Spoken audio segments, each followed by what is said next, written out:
आज हमारे 7th lecture में हम पढ़ेंगे बर्नौलीज इक्वेशन। इससे पहले जो 6th लेक्चर में हमने पढ़ा था linear differential equation. Linear differential equation का ही अगला पार्ट है ये बर्नौली इक्वेशन। बर्नौली इक्वेशन क्या होती है? An equation of the form dy by d x p x y equal to q x y n. यहाँ पर एक एक्स्ट्रा टर्म आ रही है हमारी लीनियर डिफरेंशियल इक्वेशन में। ये वाली टर्म वहाँ नहीं होती थी, y raise to the power n। अगर इस टर्म को मैं हटा दूँ तो मेरी इक्वेशन बन जाएगी dy by d x plus p y equal to q, जो कि मेरी लीनियर डिफरेंशियल इक्वेशन जो हमने हमारे लेक्चर नंबर 6 में पढ़ा था, जहाँ पर p and q are function of x और मे बी कांस्टेंट। जैसे यहाँ मैं x लिख रहा हूँ ना, इसका मतलब ये function of x and function of x है, तो यहाँ पर फंक्शन ऑफ x भी हो सकता है और मे बी कांस्टेंट हो सकता है। तो इस इक्वेशन को तो हमने पढ़ लिया था, जिसमें हमारे पास एक टर्म आई थी इंटीग्रेटिंग फैक्टर। वो क्या होता था? e raise to the power p। ये p जो भी होगा, फंक्शन ऑफ x या कांस्टेंट जो भी होगा, उसकी वैल्यू को यहाँ रख दूंगा। और ये क्योंकि dy बाई डी एक्स में, तो इसको विद रिस्पेक्ट टू x करूँगा, तो जो भी मेरे पास टर्म आएगी वो कुछ फंक्शन ऑफ x की बन के आएगी। ठीक है, फंक्शन ऑफ x आएगा। जब मेरे पास इंटीग्रेटिंग फैक्टर आ जाता था तो मैंने इसका सॉल्यूशन कैसे लिखा था? Hence the required solution is, हमारी इक्वेशन है dy बाई डी एक्स, इसका मतलब सॉल्यूशन आएगा y integrating factor equal to q मेरे पास कोई भी फंक्शन ऑफ x या कांस्टेंट है, उसकी वैल्यू को एज सच रख दूंगा, मल्टीप्लाई बाई इंटीग्रेटिंग फैक्टर। पिछले लेक्चर में मैंने आपको यहाँ विद रिस्पेक्ट टू dx लिखना भूल गया था, क्योंकि मुझे इसको विद रिस्पेक्ट टू dx करना है, क्योंकि q भी फंक्शन ऑफ x है या कांस्टेंट है, but integrating factor is function of x plus some constant of integration. यह सारी चीज़ हमें पता है, इसका इंटीग्रेशन हम कर लेंगे। और मैंने पहले भी आपको बताया कि इसमें इंटीग्रेशन आपका बहुत परफेक्ट होना चाहिए। आज जो हम इक्वेशन पढ़ रहे हैं उसमें हमारे पास एक टर्म की एक्स्ट्रा आ रही है y raise to the power n। तो जैसे ये y raise to the power n हमारे पास ऐड एक्स्ट्रा आ जाती है, तो वैसी इक्वेशन हमारे पास बर्नौली इक्वेशन हो जाती है। उसके साथ एक कंडीशन लिखी है, when n is not equal to 0 और 1। अगर n इक्वल टू 0 हो जाएगा या 1 हो जाए तो हमारे पास क्या इक्वेशन में बदलाव आता है। अगर n इक्वल टू 0 हो गया, n इक्वल टू 0 होते हैं तो मेरे पास क्या हो जाएगी? Reduce to linear differential equation. y raise to the power n जो है n इक्वल टू 0 हुआ, तो y की power 0 is 1, this is equals to dy by d x p y equal to some function of x q और constant. तो ऐसी equation जब हमारे पास आती है तो हम उसको कैसे सॉल्व करते हैं? ये y raise to the power n है, उसको मैं डिवाइड कर देता हूँ मेरी इस पूरी इक्वेशन में। तो देखिए y raise to the power n dy by d x plus ये y raise to the power n है, तो ये कितना हो जाएगा? y raise to the power n minus 1 लिख सकता हूँ, function p of x this is equals to q of, ये x का मतलब मैं यहाँ अभी मान के चल रहा हूँ मेरे पास फंक्शन x का है, अगर मैं कांस्टेंट नहीं ले रहा हूँ तो। अब देखिए मैं यहाँ पर ऐसी इस चीज़ को इसलिए ये लूँगा v कि यहाँ पर जब इसको डिफ्रेंशिएट करूँगा तो ये चीज़ मेरे पास बन के आ जाएगी। मैं मानता हूँ यहाँ पर बहुत इंपॉर्टेंट है, let v equal to 1 upon y n minus 1। ठीक है, वही डी विद रिस्पेक्ट टू से डिफ्रेंशिएट कर दे x, क्योंकि मुझे यहाँ पर dy बाई डी एक्स चाहिए। तो इसको विद रिस्पेक्ट टू x अगर मैं डिफ्रेंशिएट कर रहा हूँ तो मेरे पास क्या क्या टर्म आएगी?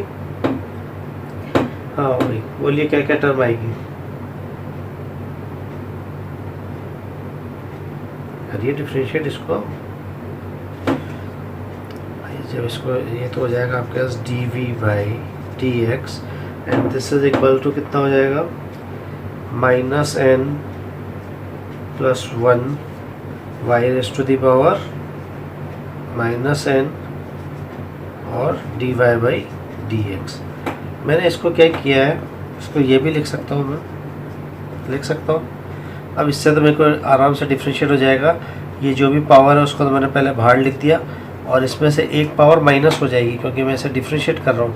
Minus n plus 1 minus 1 and dy by d x. Minus plus तो ख़त्म हो गया, तो ये आ गया ये y raise to the power minus n। ठीक है, अब देखिए मेरे पास यहाँ पर क्या टर्म है? dy by d x y raise to the power n। तो मैं अगर इस टर्म को ये लिख दूँ 1 upon 1 minus n dv by d x equals to 1 upon y n d y by d x लिख सकता हूँ इस टर्म को। ये टर्म तो मेरे पास किसके बराबर है, यानी जो इक्वेशन नंबर 1 है वो मेरी रिड्यूस होकर क्या आ जाएगी, ये टर्म तो आ जाएगी -1n dv/dx प्लस, इसको मैंने माना था v, देखिए ये v है ना, तो ये हो जाएगा आपके पास v p of x equal to q of x। अब मैं देखिए ये इसका कोफिशिएंट मुझे 1 बनाना होता है, तो मैं इसको क्या करूं, अगर इसका कोफिशिएंट 1 बनाना है तो यहाँ से मैं इसको क्या कर सकता हूँ, क्रॉस मल्टीप्लाई कर दूँ। तो ये देखिए dv/dx प्लस px और यहाँ चला जाएगा 1 माइनस n और v प्लस qx प्लस नहीं equal to qx 1 minus n। इस इक्वेशन को देखने से हमें क्या पता लग रहा है, this is the linear differential equation in v, dv/dx ये v और ये पूरा कांस्टेंट या फंक्शन ऑफ x है। तो ये हमारे पास linear differential equation in v हो गया।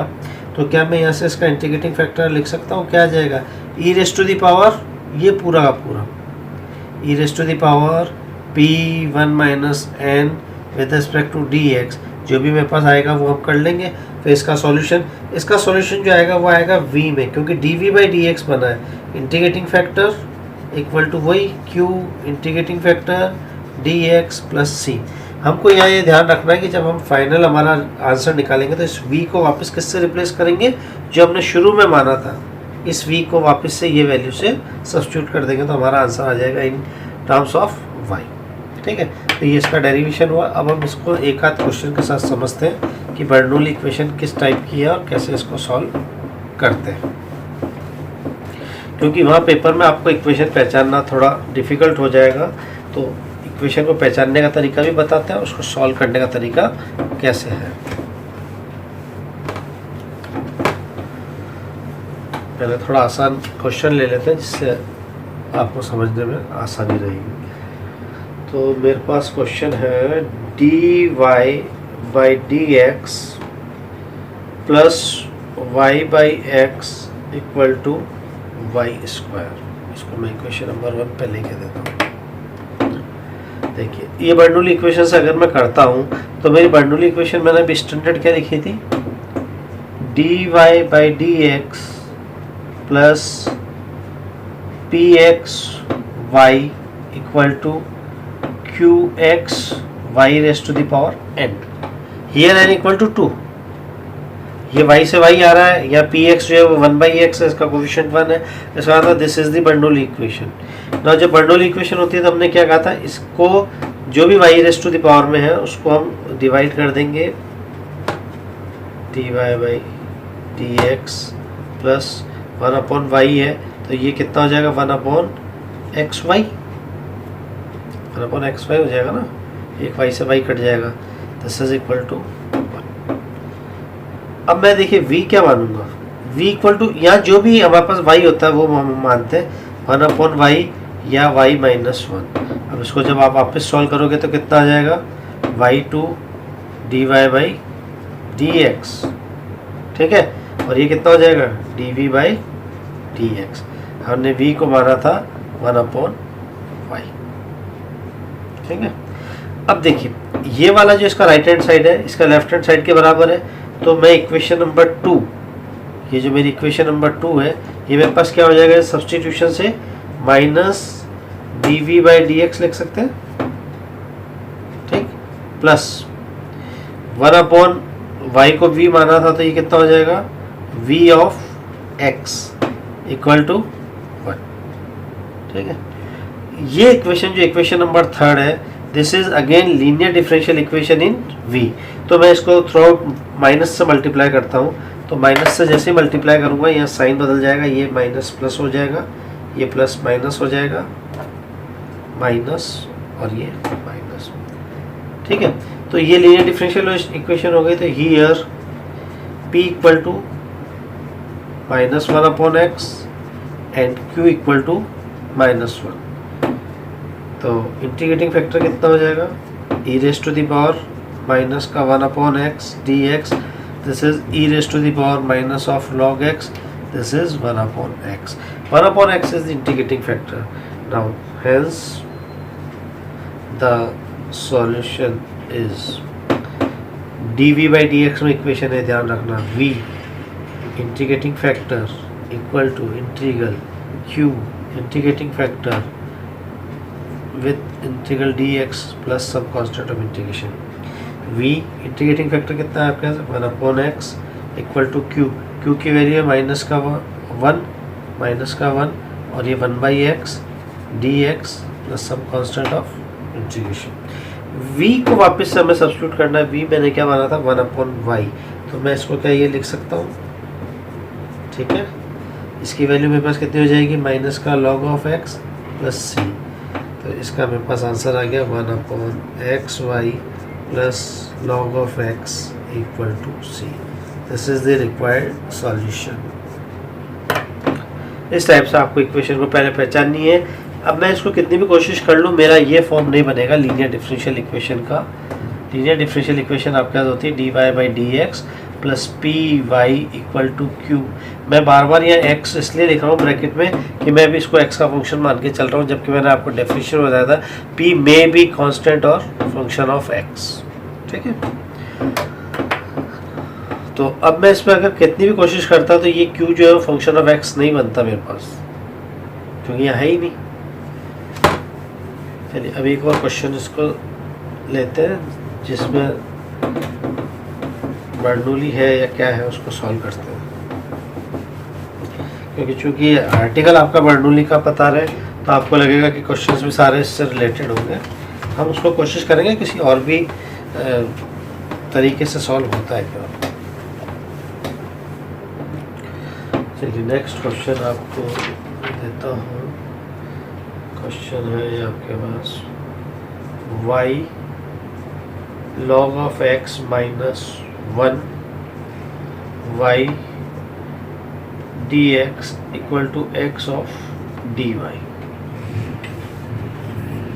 देखिए f d x plus n d y वाली फॉर्म बन रही है, लेकिन यहाँ पर वेरिएबल सेपरेट नहीं होंगे क्योंकि यहाँ y x के साथ है, सेपरेट नहीं हो सकता. ये y x के साथ है तो इधर तो डिवाइड करके मैं कर सकता हूँ, लेकिन यहाँ दोनों x y का बन रहा है. यहाँ से तो y को मैं नीचे ले आऊँगा तो सेपरेट हो जाएगा, यहाँ से x को ले आऊँगा, लेकिन ये चीज़ नहीं टूट पाएगी, है ना. तो वेरिएबल सेपरेशन तो मेरे पास यहाँ लगेगा नहीं, और सब्स्टिट्यूशन लगेगा नहीं क्योंकि ये सब्स्टिट्यूशन देने के बाद यहाँ पर कुछ भी नहीं है तो ये आपका सॉल्व नहीं होगा. उसके बाद हमने क्या किया था, reducible to homogeneous. Reducible to homogeneous में क्या था, d y by d x is equal to function of y by x. ये किसी हालत में नहीं दिख रहा है कि वाई बाई एक्स वाला बनेगा फंक्शन. इसका मतलब रिड्यूसिबल टू होमोजीनियस भी नहीं है. फिर हम आए थे linear differential equation. Linear differential equation आपके पास क्या थी, d y by d x plus p y equal to q थी. क्यू जो था फंक्शन ऑफ एक्स और कांस्टेंट, बट यहाँ पर पी और वाई यहाँ सीधा सीधा सेपरेट हो रहा है क्या, d y by d x आप इसको कर लीजिए. यहाँ पर y के साथ ये सारा का सारा फंक्शन आ रहा है और ये y एक एक्स्ट्रा और आ रहा है. ये y आपके पास एक और एक्स्ट्रा आ रहा है. इसका मतलब जैसे ही आपके पास x के साथ y एक्स्ट्रा आ रहा है वहाँ आप समझ लीजिए बर्नौली इक्वेशन आपके पास बन रही है. तो मैं इस इक्वेशन को वापस अगर रीराइट लिखूँ तो रीराइट अगर मैं करूँ तो क्या इसको ये लिख सकता हूँ, x dy by d x equal to y square log of x minus y. ठीक है, इस इक्वेशन को फिर मैं ये लिख सकता हूँ x d y by d x plus y equal to y square log of x. ठीक है, इसका कोफिशिएंट 1 बनाना होता है तो d y by d x plus y by x equal to y square log x upon x. अब मेरी equation से मैं देखिए जो मैंने बर्नौली इक्वेशन लिखी थी वो मेरे पास क्या थी, बर्नौली इक्वेशन थी d y by d x plus p of x वहाँ मैंने लिखा था y equal to q x of y n. ये मैंने लिखा था बर्नौली इक्वेशन. इसको मैच करते हैं हम. देखिए यहाँ पी एक्स जो है वो मेरे पास क्या है, इस इक्वेशन से कंपेयर करूँ तो 1 बाई एक्स है, ये रहा. Y raise to the power n, n equal to आपके पास 2 है. क्यू एक्स की वैल्यू क्या है, लॉग एक्स अपॉन एक्स, यानी क्यू एक्स जो है वो आपके पास है log x अपॉन x। इस इक्वेशन से अगर मैं कंपेयर करूँ, इसका मतलब मेरी इक्वेशन बर्नौली इक्वेशन बन गई है। इसको इक्वेशन नंबर 1 कहता हूँ। अब जैसे ही बर्नौली इक्वेशन होती है तो मैं यहाँ से क्या करूँगा, 1 upon y square d y by d x, क्योंकि इस वाई स्क्वायर को मुझे यहाँ से हटाना और log x हो जाएगा उधर, या फंक्शन ऑफ x बन जाएगा, तो मेरे पास ये इक्वेशन जो है वो लीनियर इक्वेशन में चेंज हो जाएगी। चलिए यहाँ से अगर हम करेंगे तो ये हो जाएगा 1 अपॉन एक्स वाई, एक वाई से वाई कट जाएगा, ये वाई पूरा ख़त्म हो गया, तो ये हो गया log of x upon x. ठीक है, अब मेरे को क्या सब्स्टिट्यूट करना है, v equal to 1 upon y और y raise to the power -1। This implies dv by d x is equals to कितना आ जाएगा, -1 upon y square d y by d x. इसको इक्वेशन नंबर हम 2 में सब्स्टिट्यूट करते हैं। इक्वेशन नंबर 2 में सब्स्टिट्यूट करेंगे तो मेरे पास क्या आ जाएगा, minus of d v by d x plus 1 upon y को v माना था, तो v of x equal to log x upon x. This is again linear differential equation in v। फिर मैं वापस से साइन चेंज करता हूँ, ये d y by d x हो जाएगा, d v by d x, ये माइनस आ जाएगा, ये माइनस आ जाएगा। मैंने माइनस से थ्रू आउट इसको कर दिया। ठीक है, यहाँ अगर मैं इंटीग्रेटिंग फैक्टर की बात करता हूँ तो मेरे पास इंटीग्रेटिंग फैक्टर क्या आएगा, सॉरी ये v है या अपॉन में x है, गलती हो जाती है, ये v by x. Now integrating factor, अगर ये linear differential equation in v है तो इंटीग्रेटिंग फैक्टर इक्वल टू कितना हो जाएगा, e माइनस का 1 upon x d x, this is equals to e minus of log x, this is equals to 1 by x. तो solution कितना हो जाएगा, v integrating factor equals to q integrating factor plus dx integrating factor dx plus some constant of integration, some constant of integration. v को अभी हमने क्या माना था यहाँ पर, v इक्वल टू ये, तो ये हो जाएगा 1 अपॉन वाई, इंटीग्रेटिंग फैक्टर आपके पास क्या है, 1 upon x equal to q आपके पास है माइनस ऑफ log x और x integrating factor 1 upon x d x plus c. ये तो आपके पास आ गया 1 upon x y, this is equal to minus of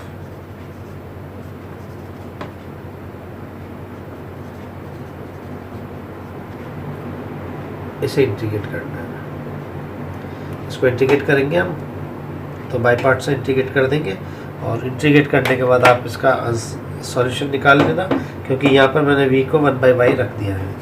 integration आपका परफेक्ट होना चाहिए, ये वाला इंटीग्रेशन बाई पार्ट से आप कर लेना, 1 अपॉन एक्स है और वहाँ पर log x भी है, तो आपको पता है u और v में एक को फंक्शन मान लेना, log x का 1 अपॉन एक्स वापस से डिफरेंशियल हो जाएगा, इसको सॉल्व कर लेंगे। चलिए एक और लास्ट बता देते हैं, थोड़ा सा अलग टाइप का अगर क्वेश्चन हो तो देखिए।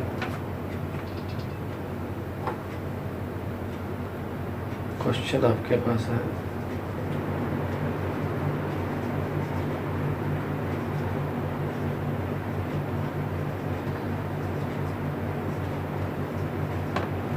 ये क्वेश्चन मैंने लिखा है, cos x dy equal to y sin x minus y whole multiply dx। फिर वेरिएबल सेपरेट नहीं होंगे क्योंकि यहाँ फंक्शन ऑफ x है, कोई बात नहीं, लेकिन यहाँ y और x दोनों मिक्स हो रहा है, ये तो फिर वाई स्क्वायर हो जाएगा, ये वाई एक्स हो रहा है, तो वेरिएबल सेपरेशन नहीं हो रहा है। D y by d x में बनाएंगे तो हमारे पास वो लीनियर इक्वेशन नहीं बन रही है, तो क्या इस इक्वेशन को हम इस फॉर्म में रख सकते हैं, cos of x d y equal to y sine x minus y square, और ये डी एक्स को बना। देखिए क्या किया मैंने, d y by d x cos x as such पढ़ा, वाई से मल्टीप्लाई किया, वाई साइन एक्स माइनस का वाई स्क्वायर। इस इक्वेशन को वापस से मैं लिखता हूँ, d y by d x minus y sine x equal to minus y square. इसके कोफिशिएंट को 1 बनाना है तो मैंने cos x से इसको डिवाइड भी कर दिया, यहाँ भी cos x से मैंने इसको डिवाइड करा, तो मेरे पास इक्वेशन बन के क्या आई, d y by d x minus y tan x minus equal to minus y square sec x लिख सकते हैं ना, 1 upon cos sine upon cos tan हो गया। This equation again linear differential equation नहीं, लीनियर डिफरेंशियल इक्वेशन नहीं क्योंकि यहाँ वाई स्क्वायर अटक रहा है। इसका मतलब ये इक्वेशन वापस से मेरे पास क्या होगी, बर्नौली इक्वेशन होगी। तो मैं इस इक्वेशन को लिखता हूँ, वही वाई स्क्वायर जो भी यहाँ वाई के साथ है उसको हमें लिखना है, 1 upon y tan of x equal to minus sec of x. क्या पुट करेंगे, v equal to 1 upon y और ये, ठीक है, this is equals to dy by d x equals to dv by d x. Value को substitute करें, minus dv by d x minus ये v हो गया, ये 10x हो गया इक्वल टू माइनस का सेक ऑफ x। माइनस देखिए आप थ्रू आउट कॉमन ले लेते हैं, इक्वेशन चेंज हो गई आपके पास, dv बाई डी एक्स ये। तो हियर p इक्वल टू कितना है आपके पास, p equal to tan of x, linear differential equation हो गई, and q equal to sec x। तो इंटीग्रेटिंग फैक्टर आपके पास कितना हो जाएगा, e raise to the power 10x dx। हाँ भाई क्या होता है इसका, e log ऑफ कितना हो जाएगा, ये है 10x dx है। Integrating factor e raise to the power p यहाँ पर है आपके पास 10x dx। This is equals to e of log में आ जाएगा ना ये,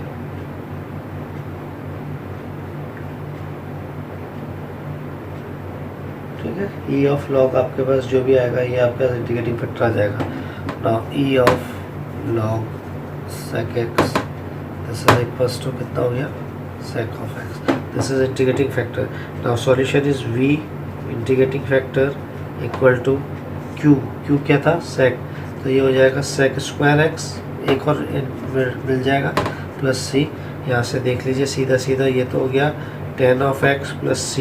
v की वैल्यू हमारे पास क्या थी, v क्या माना था अपना 1 अपॉन वाई, तो ये आ जाएगा 1 upon y sec of x। This is the answer. इस टाइप से आपको वहाँ पहचानना है कि इक्वेशन आपको किस रूप में दी हुई है और उसको सॉल्व हमें और किस तरीके से हमें करना है, ठीक है। हमारा अब नेक्स्ट जो लेक्चर होगा उसमें हम हमारे पास आएंगे एग्जैक्ट डिफरेंशियल इक्वेशन, यथार्थ अवकल समीकरण क्या होती है।